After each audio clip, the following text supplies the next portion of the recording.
1003, 1000. We're live. You're here. Wow.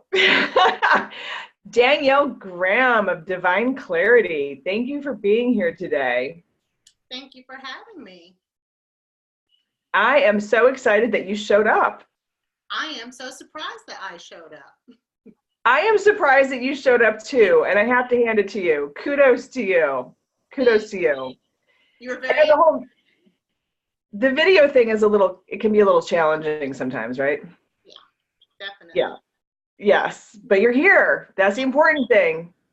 That's my mission. That's my mission, is to get spiritual women out of the frickin' closet, because we're the ones who are we're the light workers.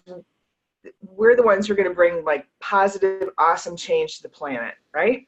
That's right. Yes. Yay. I know as soon as I came out of the spiritual closet, which was not that long ago, as you know, because that's what we're here to talk about today, right? It's like, I've always been a little bit timid, and people have always been telling me, you're very intuitive, And I'm like, yeah, I don't know, kind of, sort of, whatever, kind of didn't think about it. And then you started this amazing Facebook group called the Intuitive Psychic Medium Development Circle. Thank you. I couldn't have said that, but you said it.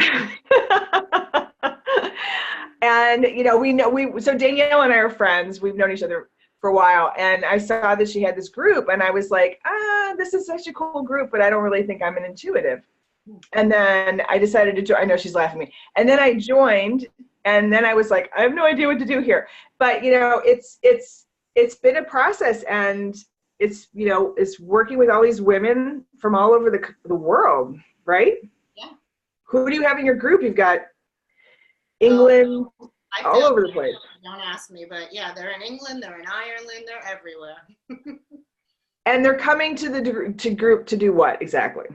To develop their intuitive skills. It's mostly people who, just like you and just like me, were afraid to express it anywhere else safely, and didn't know how to develop, and somehow by our light found us. That's right. Mm-hmm. That's right. That's right. Because Danielle and I are both in Connecticut, and I feel like I am definitely here in Connecticut for a reason. I can't explain it, but ever since I've been in this state, I've been here for 12 years now. Go figure. Before I lived in New York City.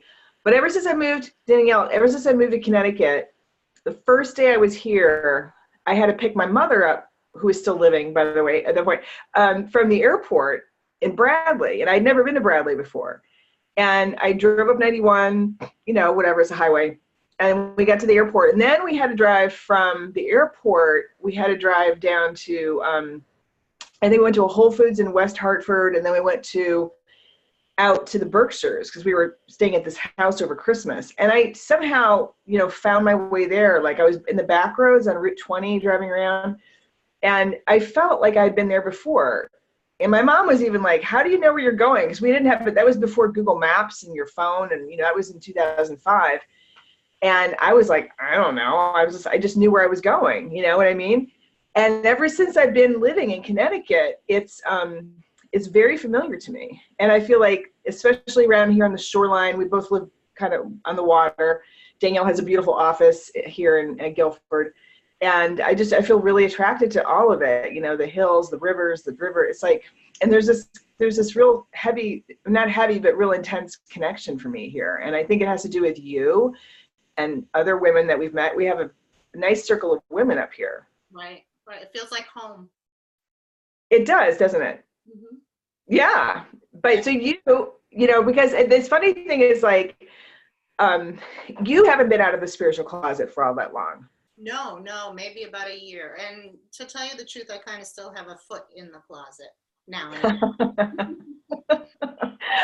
Well, what was the big, push for you? Like, what was, like, we all have that moment where you're like, oh, okay, we got to do this thing. What happened?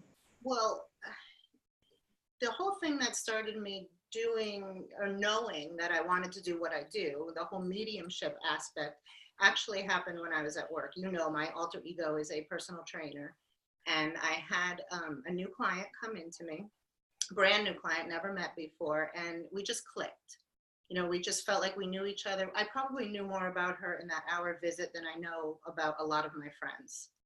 And we were talking, and I know she had a daughter that had passed away. And before her next visit, I was getting ready for work one day, and I was drying my hair, and in my ear, I heard peanut. And I'm like looking around like, peanut what?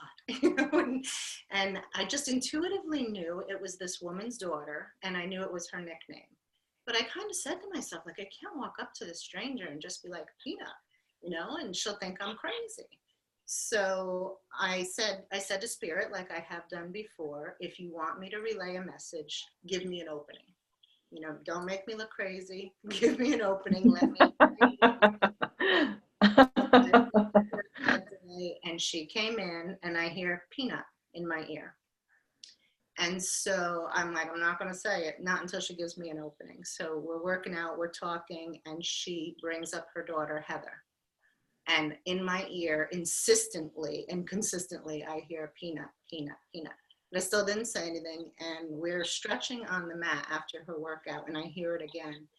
And I said, please don't think I'm crazy. I think we all start with that in the beginning. Please don't think I'm crazy. But does the word peanut mean anything to you? And she just looked up at me, and she started crying. And she got up. She went and got her cell phone. She brought her cell phone back to me and showed me a picture of a gravestone that said, our precious peanut. And oh, wow. It was such an amazing feeling to give her that validation that her daughter was still there and still, was able to communicate with her. And since then, she's given me more messages for her mom. But selfishly, I felt awesome being able to do that. And it was just that feeling of being able to give it to her that made me just want to keep doing it forever. So, and I didn't come out of the closet right then and there. I came out of the closet a little while later. That was my next question. You're like, oh, I'm going to come out now. No, that's not what happened. In meeting our circle of friends, the great group of women that we're involved with, I was introduced to my mentor, the great Deb Hastings. And she has really helped me. Like within 8 or 9 months of working with her, I just knew. I was like, all right, that's it. I'm tired of hiding. I'm tired of being in the closet. Let's open the doors. And she held that light and that energy and that courage for me until I realized I could do it myself. Okay. And here you are. And now you've started your own group, and I am and now Development Circle in person, Development Circle online for those who can't connect locally. Yep. And what do we do in there? Tell them what we do in there. Look at dead people. We do photo practices. We do guess what's in my hand, which always gives me agita. I hate those. But we do a lot of development practices. We ask a lot of questions. We tell each other about our, what happened, our stories, what changed our lives, what's our best story. We share a lot in there, and it's a safe, judgmental place to do so. Yeah. No, it totally is. It totally is. It's like, it's funny because I have not really owned my own intuitive spiritual gifts 100%. It's just happening now, as you well know. And it was funny because I was in Danielle's group was it last week? Whenever it was. And I looked at this one photo they post, she posts these photos of people in the room, in the group who have passed on. And, usually I look at the photo and I'm like, okay, and I ground myself and I take a deep breath and and I look, and usually nothing happens, like nothing was happening. And I would look at photo after photo and I was getting nothing. And then this one day I looked at this photo, and it was this woman in this striped shirt, the one that you love. And I don't know what happened. Like all of a sudden I started getting, images, and I started feeling things. I started hearing a voice. I got chills. My hair kind of stood on end a little bit. I could hear her really clearly. And I started, texting in the group what I was getting. And Danielle was like, that's my aunt. Mm-hmm. Right? Yeah, that was my Aunt Mickey. Very supportive in life, very supportive in the afterlife. And what did she say for you? She had a message for you. What did I tell you? Yeah, it was basically a big kick in the butt. Right. And just, and that would be her personality. She's like, kick in the pants. Tell Danielle she needs a kick in the pants. And I started laughing, because it's like we all know we have to get out. Like I know I have to get out there, and you do too. Yeah. And I think a lot of women out there, I hope, who are watching this also feel the same way, and who have ever been hesitating to just go and do it. I think it's for some people, Danielle, tell me, I've heard some people tell me that they're afraid to put themselves out there because they'll be criticized, they'll be made fun of. Some people are afraid of being stalked, trolled upon online, or even in person, and made fun of, and it's just very uncomfortable. It feels like sandpaper for some people to actually put themselves out there. Right. Well, for me, I know it was that whole good and perfect thing that I grew up with, and it was the fear of being wrong and the fear of disappointing someone else if I was wrong. These people, they want to hear messages from their loved ones, and if you're wrong, then there's that whole disappointment thing. So that's a scary thing too. But I think now it's out there more than it ever was. Like when I was younger, I grew up in a very supportive family, but we didn't talk about that. We didn't talk about hearing spirit or anything like that. So, it's not that free around. But now I think it's getting more and more recognized. Yeah. So I think it's getting better. It seems to me like why do I think this is such a good time for women like us to come out right now? The energy feels right to me. It just feels pungent, and like there's the need for it. Like it seems really, really crucial that we take a step forward right now. I don't know. I mean, I know this is a powerful year. 2018 is a powerful year, but I also feel like the more people we connect with, like I just feel that energy building and swirling and just getting stronger inside all of us. And we just get a case of the ethics, let's just do it and do this. Let's just bring light into the world. What would you recommend for people, for women and men, who are thinking, oh, okay, what do I do now? Like, what's the next step? They realize it and they're like, okay, what should I do? You could join our group online on Facebook. That's true. The first thing I always tell people, the most important thing I think is meditation, some form of meditation. You have to clear that monkey mind of yours so you know what's coming through you from spirit compared to what you're making up in your own mind. So whether it's, sitting and doing a focused meditation when you're focusing on an object, or guided meditation when you're listening to someone, or even walking in the woods, being in nature and quiet, something where you can practice on quieting the chatter of your own mind so that you can differentiate from what's coming through. That's so true. That's so true. I have found that to be really, really helpful. And I didn't used to meditate. It was very hard for me to sit still even, and now I can do it. I set my timer. I do it for like 15 minutes. And then if I feel like I can do it for 20, I will. And it's changed everything. It's like my day goes smoother. I feel more calm. I feel connected. And I set the tone, and I was in a Starbucks the other day. I told you this. And I was just kind of wanting to see what would happen. And I sat in my car and I meditated a little bit, and I asked for the highest good. If there's a good, happy message for someone in the Starbucks store for the highest good, let me receive it and let me pass it on. And I went into the store, and the woman who served me my coffee, she smiled at me, and I immediately saw her grandmother, and her grandmother was smiling back at her. And then I was like, I don't know if I should tell her this or not, and I'm like, I don't know. But I just had this feeling, and I said, this is going to be a little kooky, I know, but do you have a grandmother that you're really close to? And she looked at me and she smiled and she said, I do, but she passed on a few years ago.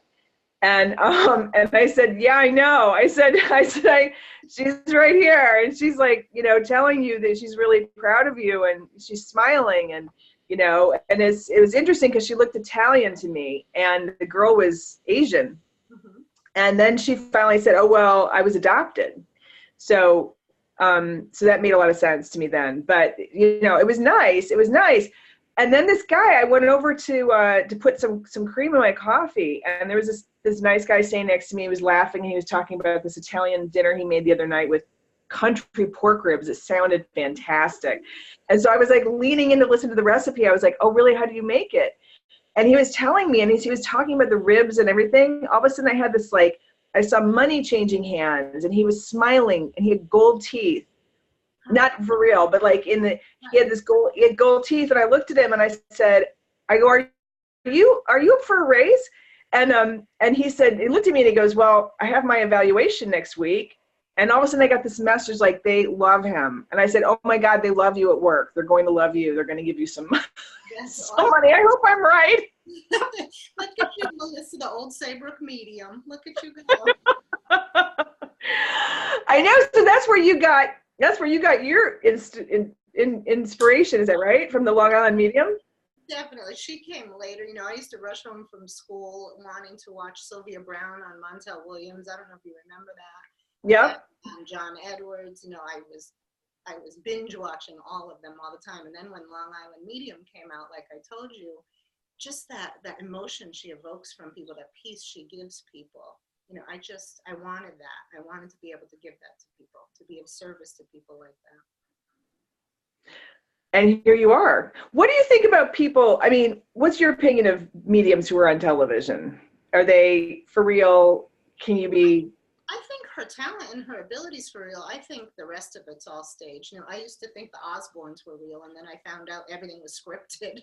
I was so disappointed. Is just to glamorize stuff. I don't think she walks around, you know, in every place like you did in Old Saybrook.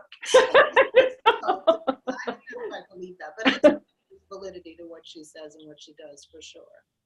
Right. Yeah, because I was thinking about John Edwards, and my mom used to watch him, and I never really, as a kid, I would watch him, and I'm like, I don't know if this guy's for real, but I think he is. I mean, he seems to connect with a lot of people, right? So. To me, in my own opinion, he's a little more vague than some other people that I've come across. You know, okay. Just how he receives messages, I don't know. But, you know, Long Island Medium seems to be pretty on target with everything she says. And Sylvia Browne, she was involved in crime investigations and finding bodies, missing bodies. So. Right. Yeah. So do you imagine yourself on television? No, never. Kidding. But do you realize too, this is completely and totally off subject, everyone who does these reality TV shows ends up divorced, including Long Island Medium, who's separated from Oh yeah, is that right? I don't want to get divorced, so therefore I will not be on television. I will do my stuff locally. Well, it doesn't necessarily have to be a correlation every time. Exactly, Danielle. That's superstition. Come on. You are right, but I have no desire to be on television to live that kind of life. No, I like my life the way it is. Yes.